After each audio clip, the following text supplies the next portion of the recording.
अस्सलामुअलैकुम नाजरीन, आप दुनिया के जिस कोने में भी हैं वेदाज़ मेन्यू में आपको वेलकम कहती हूँ। हस्ब मामूल हम कमेंट सेक्शन से आगाज़ करते हैं और अपने प्यारे व्यूवर्स के कमेंट्स का जवाब देंगे।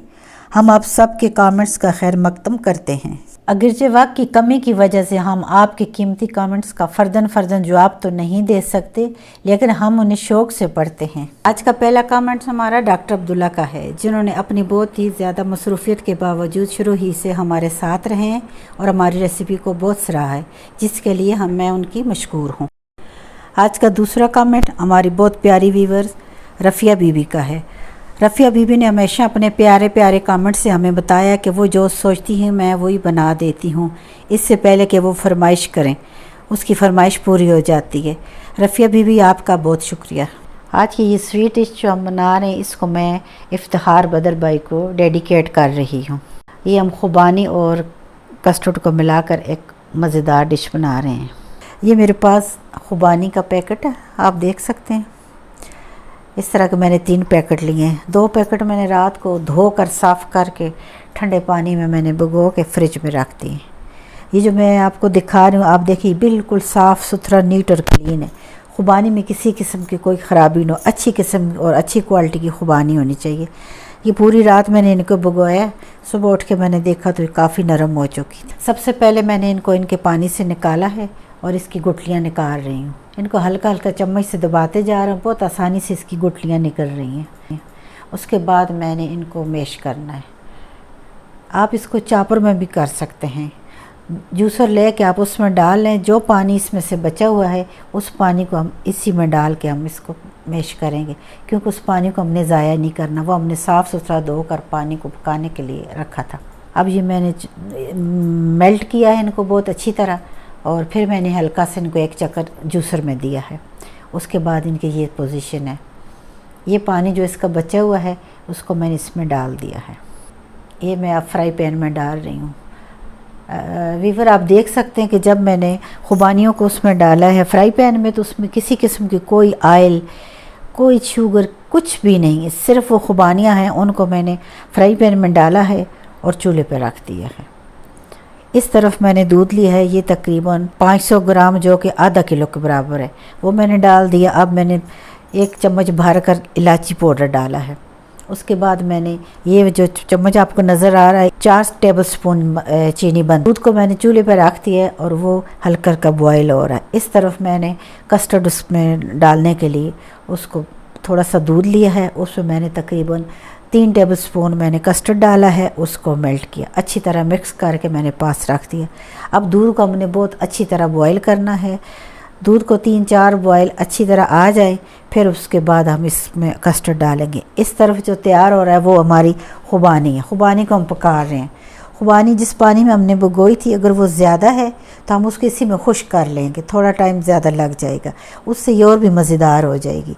अब ये जिस पोजीशन में आप देख रहे हैं, इसको और भी हमने पकाना है। ये पकते पकते बिल्कुल ऐसे हलवे की शक्ल अख्तियार कर लेगी, जैसे कलर इसका आपको नज़र आ रहा है हलवे की तरह, तो ये थोड़ी सी थिक भी हो जाएगी। दूसरी तरफ हमारा दूध जो है वो बॉयल हो रहा है। इसको हमने थोड़ा चूल्हे को आहिस्ता कर दिया, क्योंकि मैं इस तरफ से फारग होकर फिर इंशाल्लाह उसमें कस्टर्ड डालूँगी। अभी इसको बिल्कुल तैयार है, ये आखिरी मराइल में है। ये मैंने चम्मच हिलाया है, अब इसका पानी खुश्क हो गया। अब मैं उसको साइड पे कर दिया है, अब दूध की तरफ आ गई हूँ। अब ये दूध जो है, इसको जितना भी मैं इसको गाढ़ा करूँगी उतना ही ज़्यादा ये मज़ेदार बनेगा। दूध को मैं आहिस्ता आहिस्ता हिला रही हूँ और कस्टर्ड इसमें साथ साथ डालती जा रही हूँ। कस्टर्ड एक ही दफ़ा आपने नहीं डालना, थोड़ा थोड़ा डालना है और हिलाना है। जी, ये मैंने इसमें कस्टर्ड डाल दिया है। अब हम इसको हिलाएंगे। इसको जितना ज़्यादा हम पकाएंगे ये इतना ही ज़्यादा मज़ेदार होगा। अगर आप ज़्यादा कस्टर्ड डालेंगे तो फिर आपको ज़्यादा से ज़्यादा ये 5 मिनट आप पकाएंगे तो ये थिक हो जाएगा। हम चाहते हैं कि इसको हम ज़्यादा देर पकाएं, थोड़े कस्टर्ड की मिकदार कम रखें, जिससे इसका जायका अच्छा होगा। अच्छा जायका लाने के लिए हमें इसे काफ़ी देर तक पकाया है। तकरीबन मैंने इसे 15 मिनट तक चूल्हे पर रखा है।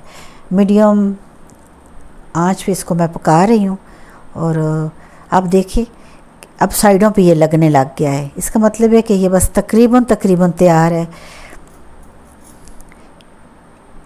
इसको हम आहिस्ता आहिस्ता हिलाएंगे, छोड़ेंगे नहीं, क्योंकि नीचे लगने का थोड़ा सा इसका होता है। अगर ज़रा नीचे लग जाए तो फिर इसकी स्मेल जो है वो अच्छी नहीं होती। ये देखें अब ये थिक हो गया है। ये आपको मैंने इसकी ये ओरिजिनल शक्ल इसकी ये हो गई। अब कस्टर्ड तैयार हो गया। अब इसको 2 हिस्सों में तकसीम करेंगे, क्योंकि हमने कस्टर्ड की 2 तह लगानी है और इसके बाद इसको फ्रिज में रखना है। ये जब ठंडा हो गया तो फिर साथ ही हम खुबानी को भी फ्रिज में रखेंगे। जो हमने खुबानी की पेस्ट तैयार की है, इन दोनों को फ्रिज में रखा है।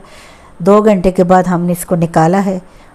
उसके बाद हम इसकी तह लगा रहे हैं। हमने कस्टर्ड को नीचे डाल के रखा था, उसके ऊपर हम खुबानी की तह लगा रहे हैं। ये देखिए इसकी तह कितनी अच्छी लग रही है, उसका कलर कितना प्यारा लग रहा है। ये ऐसी डिश है, ये बहुत यूनिक सी है, बहुत कम लोग ये बनाते हैं और बहुत कम घरों में बनाई जाती है। ये बहुत मज़ेदार है और ये ख़ासकर ईद के लिए, ईद के पहले दिन जिस तरह हम लोग शीर खुरमा बनाते हैं उसके साथ ये भी बनाते हैं। ये हमारे पास 2 वैरायटी जो अच्छी लगती हैं, क्योंकि ये यूनिक सी है। तो आप देखें अब इसके ऊपर मैं सारा कस्टर्ड डाल रही हूँ। ये अब ठंडा हो गया, ठंडा होकर और भी अच्छा हो गया, बेहतरीन। बिल्कुल हमें इसी तरह का चाहिए था, इससे ज़्यादा सख्त भी नहीं और नरम भी नहीं। ये कस्टर्ड हमने इसके ऊपर डाल दिया है। अब इसके ऊपर हम नट्स वगैरह डालेंगे। नट्स आप जितने ज़्यादा डालें उतना ही अच्छा है, उतने अच्छे लगेंगे और इसके खाने में बड़ा अच्छा लगता है। वीवर ये याद रखिए कि खुबानी के अंदर हमने कोई शुगर नहीं डाली, कोई ऑयल नहीं डाला, किसी किस्म की कोई ऐसी चीज़ नहीं है। उसी के पानी में हमने पकाया है। फिर हमने पकाने के बाद उसको ठंडा करने के लिए फ्रिज में रखा है। इसी तरह हमने कस्टर्ड को तैयार करके फ्रिज में रखा है, क्योंकि अगर हम गर्म डालेंगे तो ये एक दूसरे के अंदर चला जाएगा। लेकिन हमें इसको एक दूसरे के ऊपर तह लगानी है, इसलिए ये उसके अंदर ना चला जाए। इसलिए ठंडा होकर ज़रा खूबसूरत लगता है और खाने में भी अच्छा लगता है। अब ये तैयार हो गया है। इसके ऊपर हमने जो तह लगाई है, अब नट्स जो डाल रहे हैं उससे इनको और भी मज़ेदार बना देगी। नट्स की मकदार आप जितनी ज़्यादा डाल सकते हैं डालें, अपनी पसंद तक। जिस चीज़ को आप कम करते हैं कम करें, ज़्यादा डालनी है ज़्यादा डालें। मैंने इसमें बादाम, किशमिश और इसमें मैंने डाला है काजू डाला है। ये 3-4 चीज़ें मैंने इसमें डाली हैं। इलायची पाउडर थोड़ा सा मैंने ज़्यादा डाला, उसकी खुशबू जो है अच्छी लगती है। अब ये तैयार है और थोड़ा सा इसको मैं और भी खूबसूरत बनाने के लिए इंशाल्लाह इसको तो ये टूटी फ्रूटी दरमियान में मैंने लगा दिए। चेरी थी मेरे पास, उसको मैंने इसके किनारों पे लगा दिया ताकि इसकी लुक भी खूबसूरत लगे और अगर वो खाना चाहे तो तब भी ये बहुत मज़ेदार है। तो वीवर ये आज की हमारी डिश है, बहुत मज़े की है। आप ईद पर या ईद के दूसरे दिन अपने मेहमानों के लिए बनाएं। मेरे साथ रहने का बहुत शुक्रिया। आपकी मोहब्बत और पजीराई की तहे दिल से मशकूर हूँ।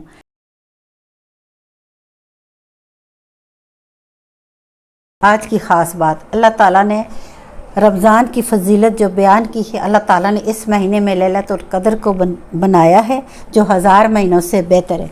जैसा कि अल्लाह ताला का फरमान है, शब क़द्र 1000 महीनों से बेहतर है। इसमें फ़रिश्ते और रूह अल्लाह के हुक्म से तमाम अहकाम के साथ उतरते हैं। तुलू फजर तक सलामती है।